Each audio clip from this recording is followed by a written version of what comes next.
Terima kasih Anda masih setia menyaksikan Bukan Perempuan Biasa on Net TV Sulsel TV Masa Kini. Kita kembali ke Kak Yati, Ibu Dokter kita, Masya Allah. Tadi boleh disambung nggak penjelasannya mengenai Imawati ini seperti itu? Silakan dilanjutkan lagi. Ya, posisi Imawati di organisasi Muhammadiyah, khususnya di organisasi IMM itu ya, dia seorang wanita yang yang berjuang, begitu, berjuang dan berdakwah. Jadi dia tidak hanya perempuan, ya kalau dikatakan perempuan hebat, ya memang Imawati adalah perempuan-perempuan yang hebat, karena dia bukan hanya akademisi, dia juga organisatoris. Nah, kemudian esensi dari seorang Imawati dalam sebuah perkaderan itu ada dia mengkader. Di mana mengkader itu dia transfer ilmu, dia mendidik anaknya orang, khususnya mahasiswa. Di mana di dalam struktur, dalam ruang lingkup organisasi, di dalam ruang lingkup perkaderan itu, peran Imawati itu sangat dibutuhkan. Ya betul, mulai dari bangun subuh, lailnya sampai kembali malam lagi, itu perannya Imawati di situ. Nah itu khusus di ruang lingkup perkaderan, belum lagi di luar. Posisi Imawati itu di luar pun dia adalah pejuang ilmu, pejuang akademisi juga. Jadi dia tetap belajar dan artinya ya Imawati ya memang wanita yang hebat. Gitu. Iya, luar biasa. Nah, dalam kemuhammadiyahan ini sendiri nih Kak Yati, Bu Dokter, ada nggak sih aturan mengenai persentasi keberadaan atau keaktifan dari Imawati ini? Misalnya Imawati harus 30%, 70% pria, atau 50% sama-sama, atau nggak ada aturan yang kayak gitu. Pokoknya masuk aja melalui serangkaian prosedur dan berhak masuk, insya Allah masuk, ya udah gitu aja. Atau memang ada persen-persen seperti itu? Ya itulah saya pikir itulah bagusnya Muhammadiyah, karena dia tidak membatasi berapa persen perempuan yang harus maju, berapa persen laki-laki harus maju, tidak.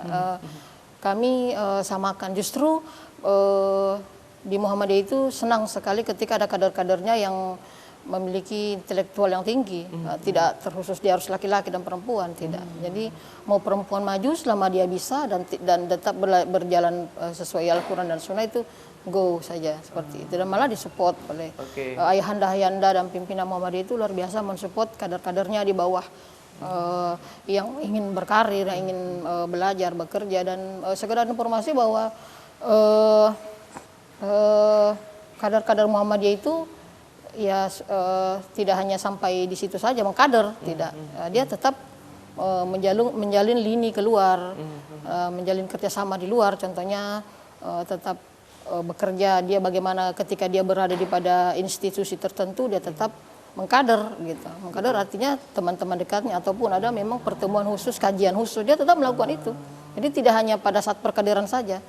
Ya, disitulah bagus, hebatnya Muhammadiyah. Jadi tidak ada batasan, tidak ada kuota beberapa persen, berapa jumlahnya, ya seperti itu. Justru kami disupport, kader-kader disupport untuk cepat maju, menggait ilmu yang lebih baik, yang lebih banyak lagi.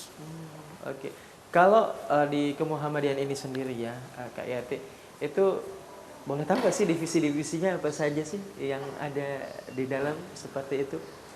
Misalnya dalam organisasi seperti di Fikom apa dan sebagainya, ada nggak divisi-divisi tertentu seperti itu, dan apa saja tuh? Kalau divisi tergantung ininya ya, level kepemimpinannya. Misalnya kalau di pimpinan Muhammadiyah, pimpinan wilayah kan ada divisi-divisi tertentu. Nasya ada juga divisi-divisi tertentu.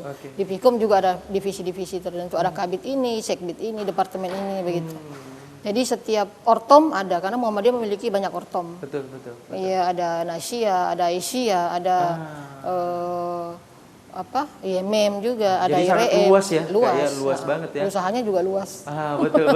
Badan amal usaha. Betul, ya, amal usahanya juga luas. Masya Allah, di mana-mana. Dan bahkan Muhammadiyah memang kaya. Muhammadiyah ini adalah organisasi Islam terkaya di dunia dan terbesar. Betul. Bahkan ada di New York ya, seperti itu, ada di, pokoknya alhamdulillah udah mulai melebarkan sayap ke global seperti itu ya. Alhamdulillah. Masya Allah. Dan saya pun pernah salah satu dari naungan Muhammadiyah ini, ketua Nasyatul Asia itu, saya pernah undang juga di sini. Karena ya.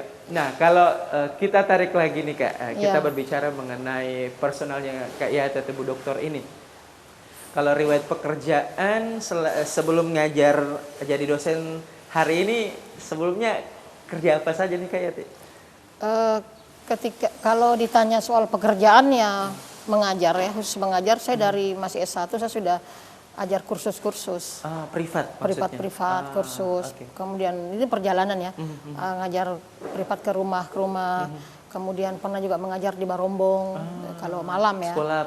Sekolah pelayaran, kursus malamnya di situ kan. Taruna-taruna diajar berbahasa Inggris, berkomunikasi. Khusus malam. Jadi kalau sudah sholat maghrib saya start, nanti pulang sampai rumah paling jam 11. Itu rutin ya. Kalau tidak salah sekitar sampai 5 tahunan lah saya di situ. Wow. Lalu saya sempat mengajar di pesantren, salah satu amal usahanya Muhammadiyah juga, pesantren Gombara Muhammadiyah. Saya tetap sama mengajar pendidikan bahasa Inggris juga. Lalu 2015 saya mengajar di Universitas Muhammadiyah Makassar sampai sekarang. Jadi memang ya pemirsa ya ini loyalis. Sebagian besar hidup beliau ini mulai dari kerjaan, karir, pendidikan, ini semuanya di Muhammadiyah ya. Seperti itu, kecuali S2, S3 ini di UNEM, kemudian ada sedikit juga ngajar kayak seperti di Barombong ya, sekolah pelayaran, dan selebihnya Muhammadiyah pemirsa ya. Di Gombara, di kampus, terus keorganisasian, pokoknya jiwa raganya untuk Muhammadiyah, Masya Allah. Dan itu kalau bisa diceritain nggak sih, kan ini ngajarnya masuk malam tuh ya, di sekolah pelayaran. Pernah ada pengalaman-pengalaman ini nggak sih, maksudnya kayak sempat ada tantangan kayak gitu, mungkin hujan di malam hari atau kayak semacam, tapi amit-amit deh ya, seperti kriminalitas begitu, begal atau apa, ini kan malam seorang perempuan naik motor ngajar, itu gimana tuh Kak Yati?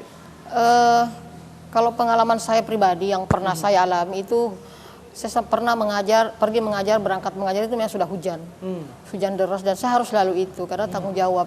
Dan jadwal pada saat itu memang sudah tercover bahwa Senin, Rabu, Selasa, Kamis saya mengajar di kelas ini, dan kapan saya tidak datang berarti kosong, kan kasihan mereka. Dan itu juga sudah merupakan amanah yang tetap harus saya jalani apapun di tangannya. Saya pernah basah kuyup sampai di kelas. Dan itu kebetulan kan having fun banget kalau mengajar taruna. Dia tidak seperti anak-anak SD yang tegang mengajar, ada tugas lagi nih tidak. Itu enaknya mengajar di situ.